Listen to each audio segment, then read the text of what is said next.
All right, welcome back to Problem Solver Politics. I am your host, Cardinellis, with Cody the Oracle. Hey, everyone. And, okay, a lot's going on in Iowa. Besides being the backdrop of our very favorite Rodgers and Hammerstein film, State Fair, Iowa wields an inordinate amount of political power in the U.S. presidential elections because I believe it is the first state, correct me if I'm wrong, Cody, the first state to caucus and to hold elections and so on and so forth. Therefore, everybody's rushing to Iowa in order to gain favor with the locals there. And I swear, one vote there is equal to about 300 votes here in California, at least in the presidential elections. Which Andrew Yang actually wants to fix. Yes, which Andrew Yang ironically wants to fix, and is one of the few interesting arguments when debating the necessary but possibly updatable electoral college. So anyway, all I know is all I owe Iowa, and Cody's going to explain what's going on in Idaho. I still use I can't figure out what that means. Anyway, it's the opening song of State Fair. Oh, as much as I love old movies, man, I have to admit I had no idea what you're talking about. You're talking about that movie. Anyway, okay, keep going. We'll debate this after. But yeah, as you brought up, the Iowa primary voting for is actually going to be February 3rd, 2020. So we're talking 7 months from now. We're very soon. Yeah. We're moving up. And one thing I thought was kind of interesting, we were looking through. One thing an event that's coming up is going to be the 2019 Iowa State Fair, of course. At the fair, the Des Moines Register does I believe, annual, I forgot how many years they've done it in a row, what they call Political Soapbox. Okay. This year, 21 or 22 presidential candidates will be speaking. What's interesting is in 2018, 6 candidates technically spoke, 2 of those being Swalwell, who's dropped, and Tom Steyer, who very recently announced a kind of a interesting campaign he is running. But one thing I want you to look at right now is this is the polling in Iowa. I have the most recent 5 polls brought up. And you'll notice that Andrew Yang is actually sitting at about 0 to 1% in these polls. He's in the Kristen Gillibrand, Jay Inslee category. Now I'm going to cycle through.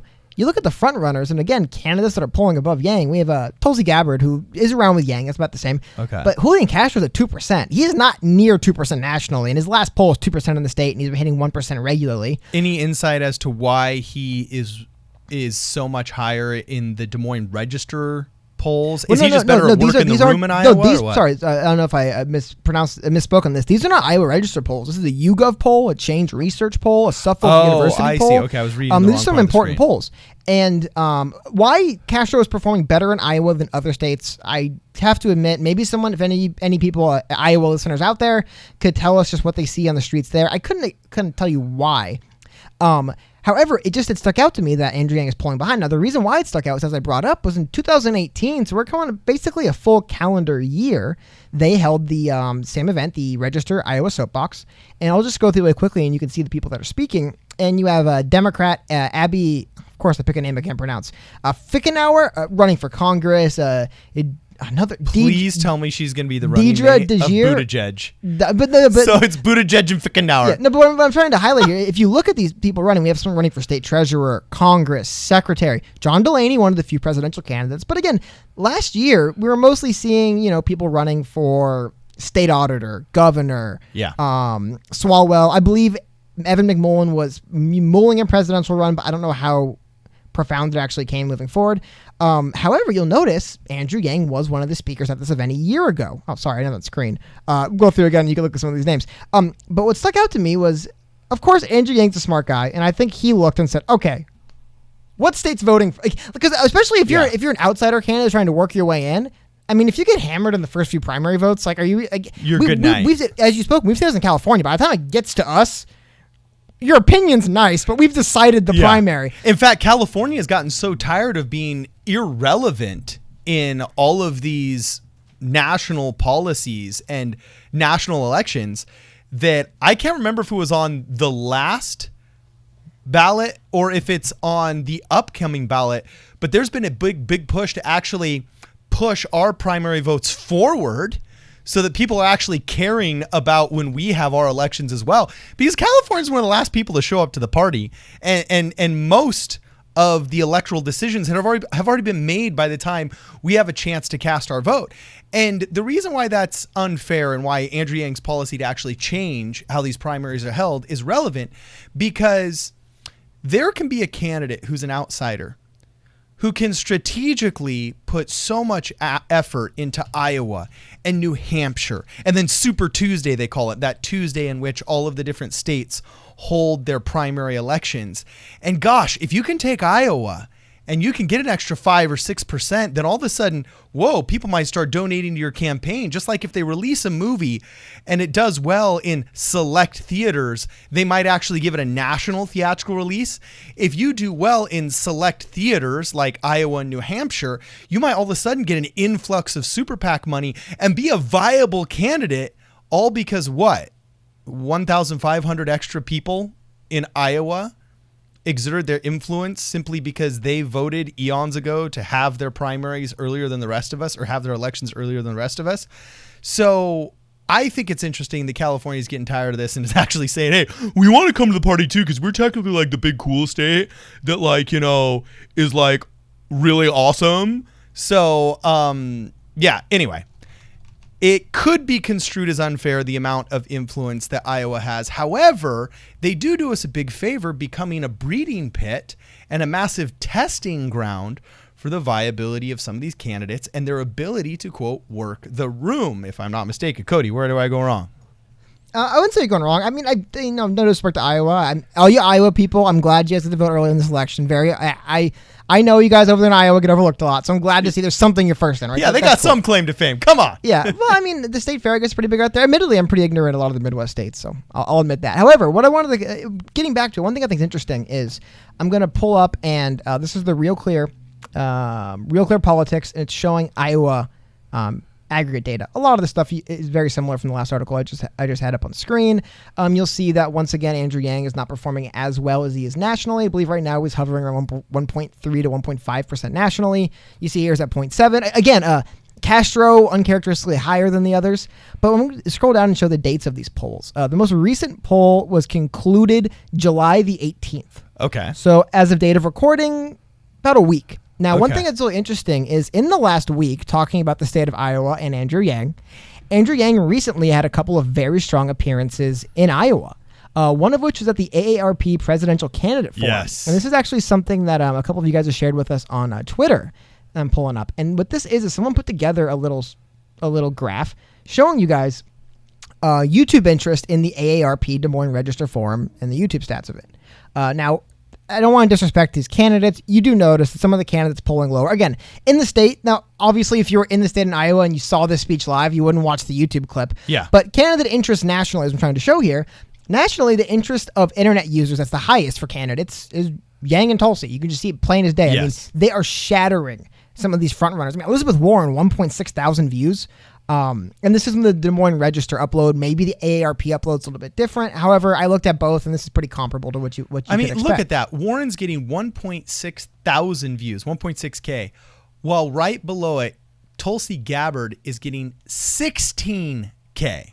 Oh, yeah. I mean, literally 10 times the views. And this is why I reserve judgment on predicting almost anything having to do with Andrew Yang so far, only because in 2016, every wise man in the room was turned on his head.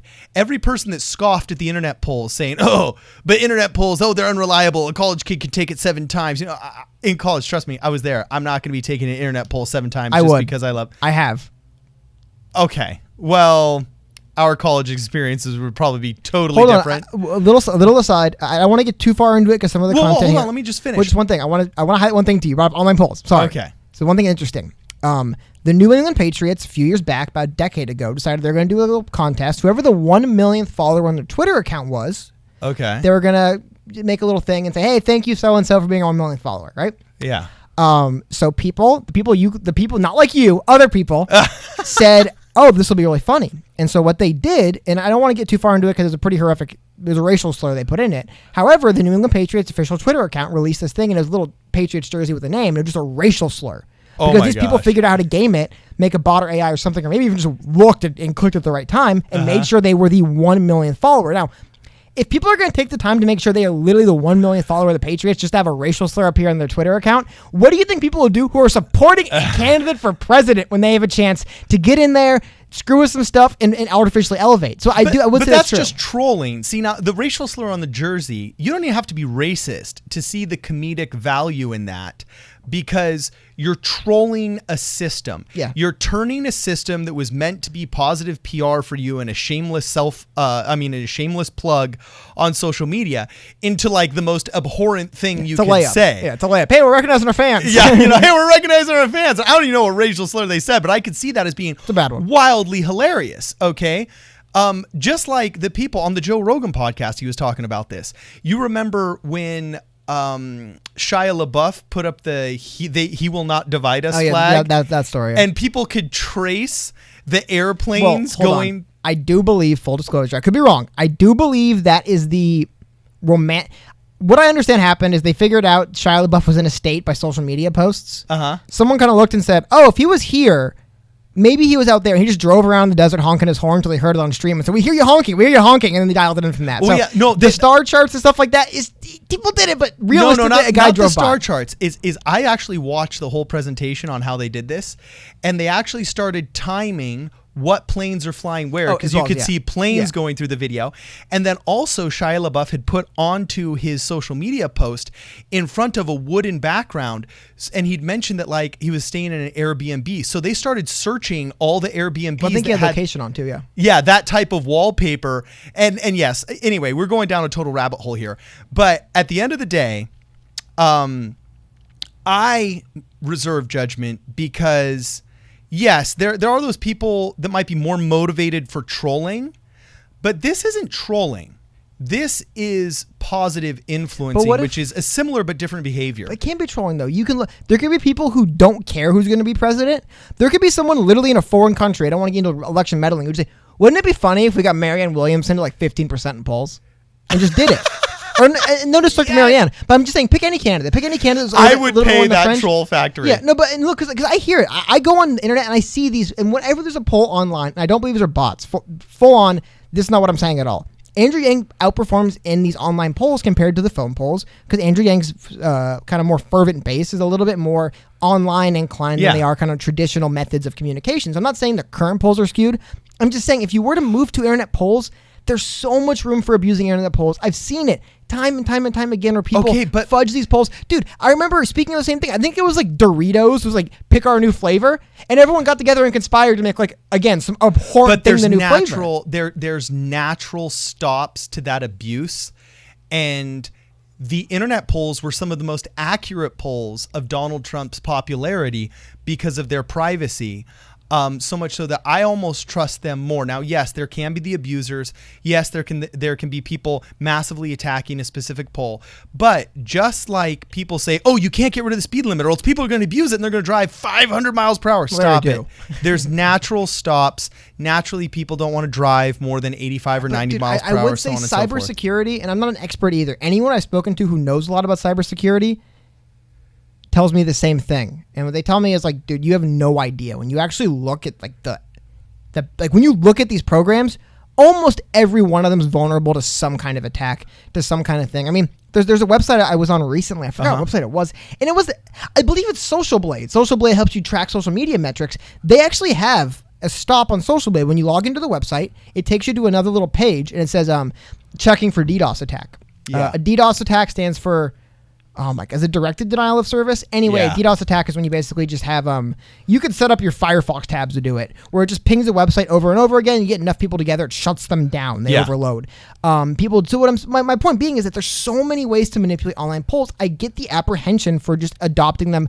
I could say, you know what, we'll take like 2 or 3 internet polls, we'll really hardly protect them, make sure they're not being screwed with, and then compare them. So if someone's 35% online and 0 on a landline, they could say, throw that out. But if it's 15 online, 8 on landline, you could say, okay, double is a big difference, but it's not extrapolating. But getting back to Des Moines real quick, and Iowa. Yeah, what does it all mean? What it let's roll this out and you just tell us how to think. I'll never tell anyone how to think ever. There's nothing I love more in this world than the fact that there's people out there who like stuff like The Big Bang Theory and eating pickles that I don't understand at all, but they love it, and I love to hear that. Anyway, though, one more thing, just speaking of Andrew Yang's recent trip to Iowa, which took place basically right after they stopped those polls that had him lower.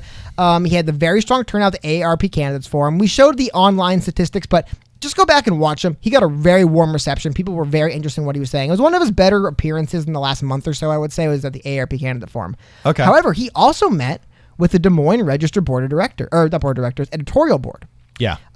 Opinion article, but it comes out Iowa caucus first impressions. Andrew Yang deserves more voter attention. Wow. And I want to go down to the end. It's not the long read, but here's what I'm going to go through. At the bottom, they kind of sum it up a little bit. And they say, one editorial board member was blown away. He belongs among the front ranks of candidates. He has obviously thought deeply about the fourth industrial revolution, has fresh ideas and a refreshing non-ideological approach to governing.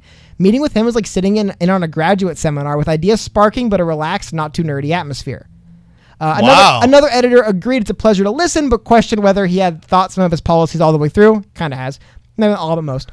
For example, his ideas for saving community newspapers, while noble, include taxpayer-funded grants for journalists. One of the tenets of credible journalism is that they need to be independent, and that means journalists don't get government's funding. Aha. Which is a valid point. Idea being, though, I just wanted to kind of put together like this is, Andrew Yang is polling below his national averages in the state of Iowa. Iowa is going to be an important state because it's one of the first states up. If they have that vote and it comes up and Andrew Yang's at 1% and he's not even close, it does get tougher to stay in the race as you underperform at primary after primary, and they're coming up quick. Yes. However, I want to highlight again, the most recent poll we have from the state, the last day of polling was July the 18th. I believe it was like the last week, so it was kind of like basically the 18th through the 24th. That Andrew Yang was really doing some good stuff in the state of Iowa. So it's going to be very fascinating to see these next Iowa state polls when they come out.